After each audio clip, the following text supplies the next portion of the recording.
श्री स्वामी समर्थ. स्वामी भक्त हो, स्वामी अक्कलकोटीमध्ये आपला स्वागत आहे. स्वामींच्या गोष्टी ऐकण्यात खूप आनंद येतो, कारण परमेश्वर आनंद स्वरूप आहे.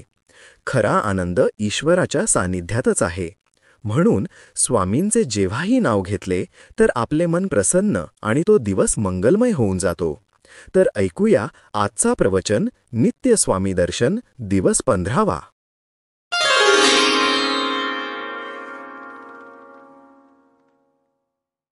वास्तविक त्या चिनी दाम्पत्याला कल्पना यायला हवी नव्हती की हा भरतखंड सात्विक वृत्तीच्या आणि ज्ञानसंपन्न योगी पुरुषांचा जागृत देश आहे.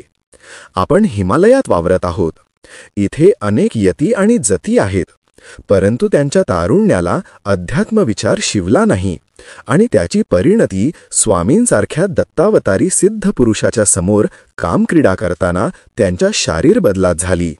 स्वामींना शरण आल्यावर त्यांच्या अंगाची थरथर थांबली. स्वामींनी केवळ आपल्या तेजस्वी नजरेने त्यांच्या शरीरातला माज उतरवला होता. वास्तविक स्वामींनी आपल्या सामर्थ्याची केवळ चुनक दाखवली होती.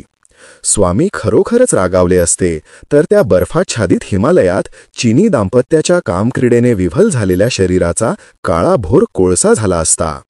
चिनी पळून गेले. हा सारा प्रकार शिवगणांनी पाहिला होता. स्वामींच्या अस्तित्वात नांदणारी अपार करुणा त्यांनी प्रत्यक्ष अनुभवली होती. पळून जाणाऱ्या चिनी दाम्पत्याला शिवगणांनी वाटेत पकडले. स्वामींचा अपमान केला म्हणून भरपूर चोप दिला. ते दाम्पत्य गयावया करू लागले.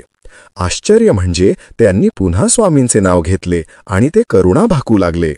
स्वामींना हे सारे जाणवले. त्यांनी ठरविले की ह्या चिनी दाम्पत्याला सुखरूप सोडवायचे.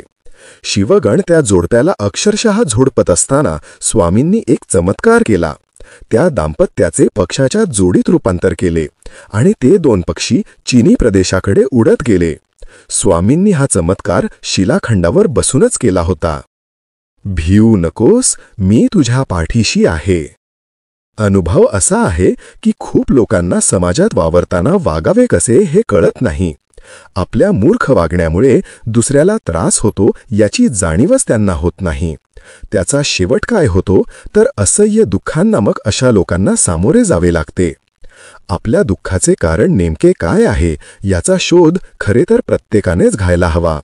तेव्हाच लक्षात येते की आपणच आपल्या दुःखाचे निर्माते आहोत. ह्या दुःखापासून सुटका करून घ्यायची असेल तर एकच उपाय, आणि तो म्हणजे आपल्या चमत्कारिक स्वभावाला वेसण घालणे आणि सत्पुरुषांना शरण जाणे. माझ्या प्राणप्रिय स्वामी भक्तांनो, तुम्हाला दुःखमुक्ती हवी असेल तर स्वामींच्या स्मरणातच प्रत्येक श्वास घ्या आणि उच्छ्वासाचाटे मनात साठवलेला नाहक अहंकार बाहेर काढा. त्यासाठी स्वामी समर्थांची आरती स्वतःच्या मनात घुमवत रहा, म्हणजे झाले. इति श्री नित्य स्वामी दर्शन, दिवस 15वा संपूर्णम.